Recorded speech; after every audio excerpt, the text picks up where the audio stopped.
Este vídeo é feito por fã. Caso tenha condições e deseje apoiar o autor e a editora, para que continuem com a publicação da obra, considere comprar a Light Novel pelos meios oficiais. Capítulo 4. Confronto. Parte 2. A cerimônia de sepultamento foi realizada em um cemitério comunal a poucos metros do vilarejo. Estava cercado por uma cerca quebrada e dentro havia várias placas de pedra circular com os nomes das pessoas. O chefe do vilarejo recitou os versos para sossegar os espíritos dos mortos, e as palavras de sua boca apelaram para um Deus que Ains nunca tinha ouvido falar em Yggdrasil. Era uma oração para que os espíritos dos mortos encontrassem paz. Parecia que não havia mão de obra suficiente para enterrar todos os corpos um a um, então eles decidiram enterrá-los logo. Para Ains, enterrar os mortos no dia em que morreram era precipitado demais, mas talvez essa fosse uma prática normal para as crenças neste mundo. Ele viu as irmãs que salvou entre os outros moradores, Henri em Mot e Nemo em Mot. Os corpos de seus pais estavam entre aqueles que seriam enterrados hoje. Enquanto observava os aldeões de perto, ele acariciou uma varinha com 30 centímetros de comprimento sob o manto. A varinha era feita de marfim e coberta de ouro. Havia runas sobre o punho e irradiava uma aura de sacralidade. Era a Resurrection Wand. Um item mágico que poderia devolver vida aos mortos. Claro, Ains não possuía apenas uma dessas varinhas. Ele tinha o suficiente para ressuscitar todos os mortos do vilarejo, com espaço de sobra. De acordo com o chefe do vilarejo, a magia deste mundo não tem o poder de ressuscitar os mortos. Sendo esse o caso, se ele usasse sua varinha, ele criaria um milagre neste vilarejo. Depois que a oração terminou, quando a cerimônia de sepultamento se aproximava do fim, Ains devolveu a varinha ao seu inventário. Ele poderia tê-los trazido de volta à vida, mas escolheu não o fazer. Isto não foi porque sentia que as almas dos mortos eram o domínio dos deuses, ou alguma outra razão religiosa. Foi simplesmente porque ele sentiu que não havia benefícios em fazê-lo. Não era difícil dizer qual seria mais ameaçador, um Magic Caster que poderia tirar vidas, ou um Magic Caster que pudesse devolvê-las. Além disso, as chances de os aldeões guardarem o segredo seriam muito baixas, mesmo que ele ordenasse que não falassem sobre as ressurreições. O poder de conquistar a morte era algo que todos ansiavam. Se as coisas fossem diferentes, ele poderia ter usado esse poder para trazer os mortos de volta à vida. No entanto, ele não tinha informações suficientes sobre as condições locais, por isso seria imprudente fazê-lo agora. Eles devem se contentar com o fato de que o vilarejo foi salvo. Ains murmurou enquanto olhava para o Death Knight que estava em pé atrás dele. O Death Knight era outro mistério. Em Yggdrasil, todos os monstros convocados desapareceriam após um certo tempo, a menos que fossem usados métodos especiais em sua convocação. Ele não usara nenhum desses métodos para convocar o Death Knight e seu tempo de convocação havia terminado, mas ele permanecia aqui.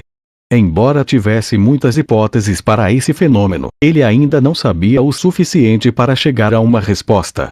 Enquanto Ains estava pensando sobre isso, um par de figuras apareceu ao lado dele. Uma era Albedo, e o outro era praticamente humanoide, mas parecia uma aranha vestida com um uniforme ninja. Suas 8 pernas estavam cheias de lâminas afiadas. Um Eggshade Assassin. Albedo, mas isso. Ains olhou em volta, mas parecia que nenhum dos aldeões estava prestando atenção aqui. Albedo era uma coisa, mas trazer o monstro aqui os tornaria o centro de atração, mesmo se o enterro estivesse acontecendo. Só então, Ains lembrou que o Eggshade Assassin pertencia à classe de monstros que poderiam ficar invisíveis. Eu o trouxe porque ele queria prestar respeito ao Senhor, Ains-sama. Oh, minha alma é refrescada sempre que lhe vejo, Ains-sa. Já é o bastante. Você faz parte das tropas de apoio? Sim. Há 400 vassalos ao meu lado que estão prontos para atacar o vilarejo a qualquer momento. Atacar? De onde tiraram isso? Enquanto Ains ponderava sobre o problema, ele começou a murmurar para si mesmo: Sebas não leva jeito para passar mensagens. Não há necessidade de um ataque, o problema já foi resolvido. Quem é seu comandante? são a Aura-sama e Mari-sama. Demiurge-sama e Chautier-sama permanecem em Nazarick em alerta, enquanto o Kokyuto-sama está supervisionando a segurança do perímetro de Nazarick. Entendo, bem, são muitos para um lugar tão pequeno. Todos menos a Aura e Mari devem recuar. Quantos Eidged assassins existem entre as tropas? Há 15 de nós no total. Então você pode ficar com a Aura e Mari. Depois de ver o Eidged assassin assentir com a cabeça em reconhecimento, Ainz voltou seus olhos para o funeral. Eles estavam prestes a preencher as sepulturas e as duas meninas estavam chorando sem parar. Para não interromper o enterro, Ainz caminhou vagarosamente em direção a uma das estradas que levavam ao vilarejo. Atrás dele estavam Albedo e o Death Knight. Embora a coleta de informações tivesse sido interrompida pelo funeral, Ainz ainda aprenderá muito sobre a região e os caminhos do mundo. Quando ele saiu da casa do chefe do vilarejo, o sol estava se pondo. Parece que seu pequeno ato heróico, pagar a bondade que seu velho amigo lhe mostrou, levou mais tempo do que o esperado. Ainda assim, o tempo gasto aqui não havia sido desperdiçado. Em particular, quanto mais ele aprendia sobre esse mundo, mais ele percebia que não sabia de nada. Era certo dizer que estava ciente de sua ignorância. Enquanto Ainz observava o maravilhoso pôr do sol, ele pensou no que precisava fazer. Era perigoso se movimentar neste mundo enquanto ainda lhe faltava informações. Idealmente, ele deve terminar de coletar informações e depois começar a agir neste mundo como uma identidade falsa. Embora, depois de salvar este vilarejo, esconder sua identidade era impossível. Mesmo se os cavaleiros fossem exterminados, o país a que servem descobriria a verdade. Assim como no mundo anterior, onde a ciência forense estava bem desenvolvida, este novo mundo pode ter suas próprias maneiras de descobrir a verdade, e eles podem ser muito eficientes em fazê-lo. Além disso, mesmo que não fizessem nenhuma investigação, contanto que os aldeões sobrevivessem, alguém acabaria seguindo a trilha de volta para Ainz. Para evitar um vazamento, ele poderia levá-los todos para a grande tumba de Nazarick. No entanto, o país a que pertenciam esses aldeões não veria isso com bons olhos, e eles poderiam até tratá-lo como um sequestrador. Portanto, ele declarou seu nome e deixou os cavaleiros fugirem. Havia duas razões para isso. A primeira razão era que as notícias sobre Ainz circulariam enquanto ele não ficasse em Nazarick. Portanto, seria melhor se ele controlasse como as informações se espalhariam. A segunda era porque ele queria espalhar a palavra que Ainz Ogon salvou um vilarejo e matou os cavaleiros. Em particular, ele queria que qualquer jogador de Yggdrasil ouvisse sobre isso. Ainz planejava estabelecer uma residência, seja no reino, império ou teocracia. Se houvesse outros jogadores nesses países, deveria haver algum traço deles. Em contraste, se Ainz usasse o pessoal de Nazarick para coletar essas informações, isso não seria apenas problemático, mas muito arriscado. Por exemplo, dada a personalidade de Albedo, dar-lhe o tipo errado de ordens acabaria por criar inimigos desnecessários. Portanto, do ponto de vista de obter informação, juntar-se a um dos países era uma boa ideia. Também seria bom ter um deles como apoio para garantir a autonomia de Nazarick. Afinal, ele não podia brincar com esses países levianamente enquanto não estava ciente de seu poder. Além disso, ele não podia baixar a guarda, pelo menos não enquanto não soubesse quem era a pessoa mais poderosa deste novo mundo. Dado as considerações de Ainz, poderia haver alguém mais forte do que ele dentre essas três nações. Embora houvesse muitas desvantagens em se tornar parte de um desses reinos, havia muitas vantagens também. A questão era como se anexar a um desses países. Ele não estava interessado em ser escravo. Nem estava interessado em fazer parte de uma empresa sanguessuga como o Hirohiro. Portanto, ele precisava tornar sua existência conhecida para essas facções. Depois de ter um olhar mais atento às suas respectivas situações e como eles o tratavam, ele se moveria em direção ao ideal das facções. Esses eram os fundamentos da escalada trabalhista. Nesse caso, quando ele deveria fazer o seu movimento, ele pode acabar expondo suas fraquezas enquanto permanecesse ignorante. Ainz balançou a cabeça enquanto pensava sobre isso, como se estivesse cansado. Afinal de contas, ele esteve incessantemente usando sua mente nas últimas horas, e foi deveras estressante. Vamos deixar por isso mesmo. Nós terminamos tudo que havia sido planejado. Albedo, vamos voltar. Afirmativo. A resposta de Albedo soou muito tensa.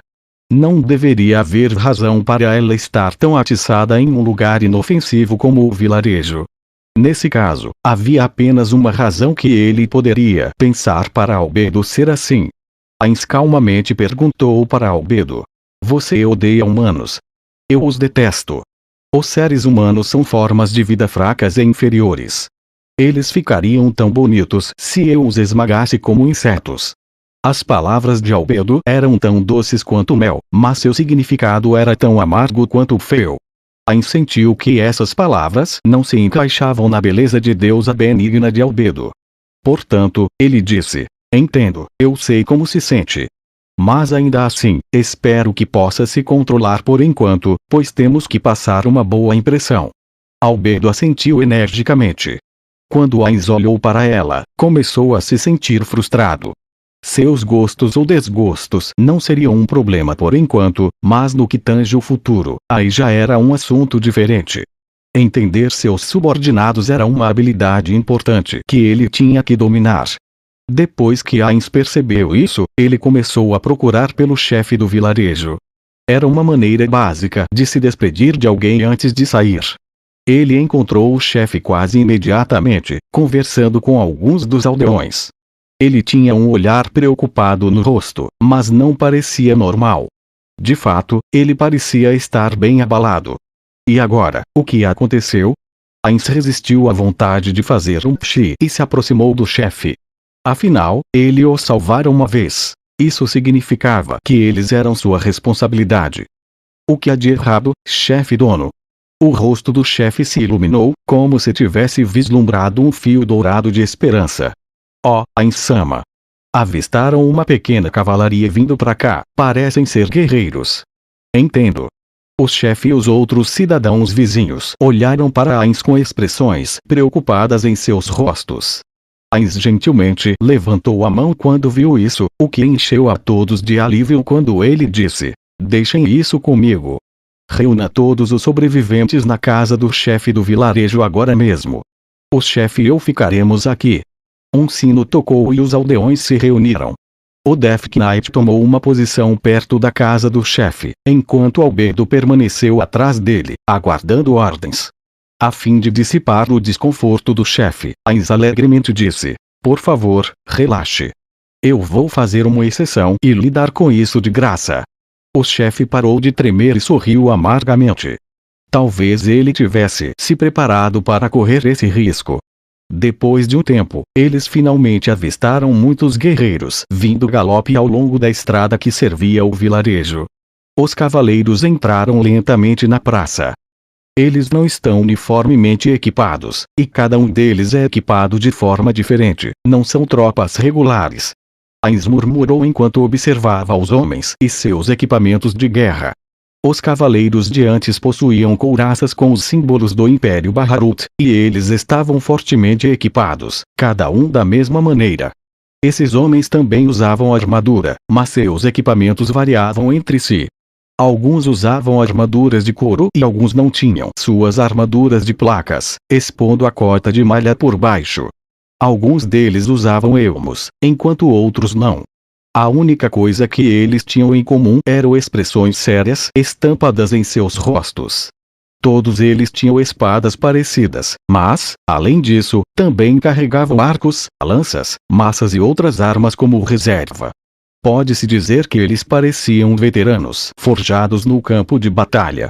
Uma maneira menos educada seria dizer que eles eram um bando desarranjado de mercenários.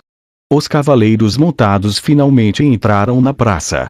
Havia cerca de 20 deles, e enquanto cautelosos com o Death Knight, eles entraram em formação diante de Ainz e do chefe do vilarejo. Um homem se destacou do pelotão e avançou. Parecia ser o líder dos cavaleiros. Dentre todos, era o que parecia ser o mais feroz, sua beleza rústica o destacava dos outros.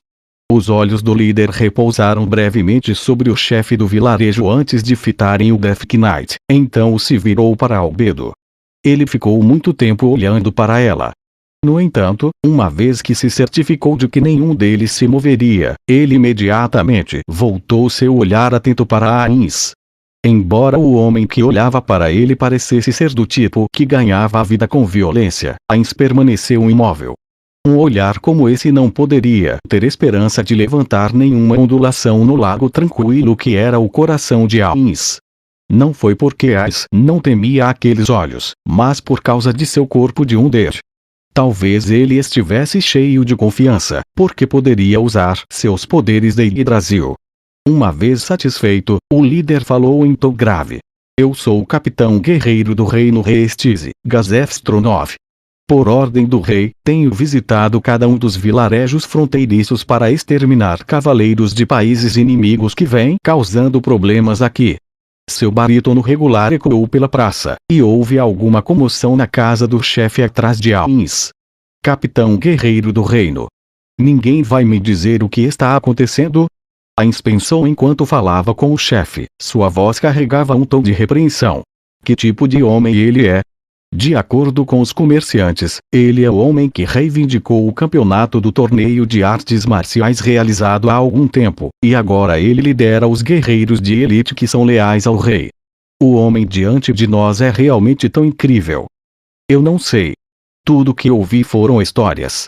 Ainz olhou de perto, e viu que cada um dos cavaleiros tinha os mesmos emblemas em seus peitos, o que lembrava o que o chefe dissera sobre os emblemas do reino. Dito isso, ele não tinha informação confiável suficiente para ter certeza.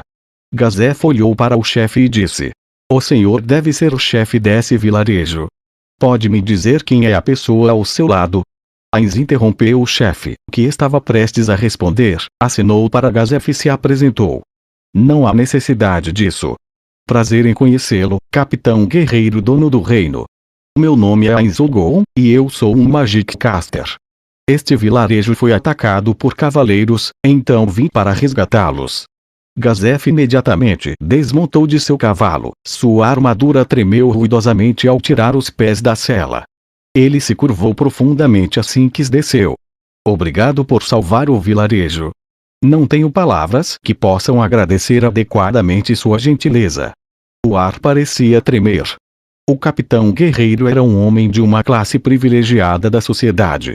Era bastante chocante que tal homem se curvasse diante de um desconhecido como Ainz, ainda mais neste mundo, onde as pessoas estavam tão claramente divididas por classes. Pelo que ouvira, o conceito de direitos humanos era quase inexistente neste país, não, neste mundo. Há apenas alguns anos que o tráfico de escravos havia se tornado ilegal. Poder-se-ia dizer a persona de Gazef pelo modo como ele estava pronto para desmontar e curvar-se a Ainz apesar de sua diferença de status. Este homem é definitivamente digno de ser um capitão guerreiro do reino, concluiu Ainz. Por favor pare, isso não é necessário. Na verdade, eu o fiz mediante um pagamento, não é preciso agradecer. Oh, um pagamento. Isso significa que é um aventureiro. Isso está quase correto. Entendo. Então deve ser um aventureiro extraordinário. Perdoe minha ignorância, mas não ouvi seu poderoso nome antes, Gondono. Eu estava viajando, meus caminhos se cruzaram com esse vilarejo. Não sou ninguém famoso. Viajando, então. Eu lamento por ter que desperdiçar seu tempo, mas poderia me dizer sobre os cavaleiros que atacaram esse vilarejo? Seria uma honra, capitão guerreiro dono. A maioria dos cavaleiros que atacaram este vilarejo já estão mortos, então eles não serão capazes de criar problemas por enquanto. Devo continuar. Mortos, Gondono, o senhor os abateu? Depois de ouvir a maneira como Gazef falou, Ainz percebeu que a forma de se dirigir a alguém deste mundo era de estilo ocidental, e não de estilo japonês. Em outras palavras, era na ordem do nome, depois sobrenome, e não sobrenome, depois nome. Finalmente ele resolveu o mistério em relação ao chefe do vilarejo. Parecia perplexo quando foi pedido que o chamasse de Ainz. Era de se esperar, afinal era um desconhecido pedindo para ser chamado de maneira tão incomum. Depois de perceber seu erro, Ainz usou a humildade de um assalariado que outrora fora e respondeu: bem, isso não é totalmente preciso. Gazef percebeu a insinuação no tom de Ainz e voltou os olhos para o Death Knight. Ele deve ter sentido o cheiro amortecido de sangue e morte que emanava daquela coisa. Eu tenho algumas perguntas. Posso saber quem é aquele ali? Ele é um servo que eu criei. Gazef murmurou em aprovação e depois olhou Ainz de cima a baixo com um olhar penetrante. Então, qual o motivo da máscara? Eu uso por razões conhecidas apenas por um Magic Caster. Poderia removê-la. Infelizmente, devo recusar. Disse Ainz, apontando para o Death Knight. Não seria bom se eu perdesse o controle dele. Um olhar de pânico cruzou a face do chefe e suspiros vieram dos aldeões escondidos dentro da casa do chefe. Talvez ele tenha percebido a mudança no ar e visto o olhar no rosto do chefe, mas Gazef assentiu profundamente e disse: entendo. Então, é melhor não tirar. Obrigado. Então. Antes disso, eu tenho um pedido que pode não gostar de ouvir. Este vilarejo foi recentemente atacado por cavaleiros do Império, e se os senhores trouxessem suas armas, isso poderia desencadear memórias desagradáveis nos aldeões. Posso pedir-lhe para deixar suas armas em um canto da praça. Isso deixaria as pessoas mais tranquilas. Faz sentido, Gondono. Mas é que esta espada me foi dada pelo rei. Não posso abandoná-la sem permissão expressa. Ainz-sama, vamos ficar bem.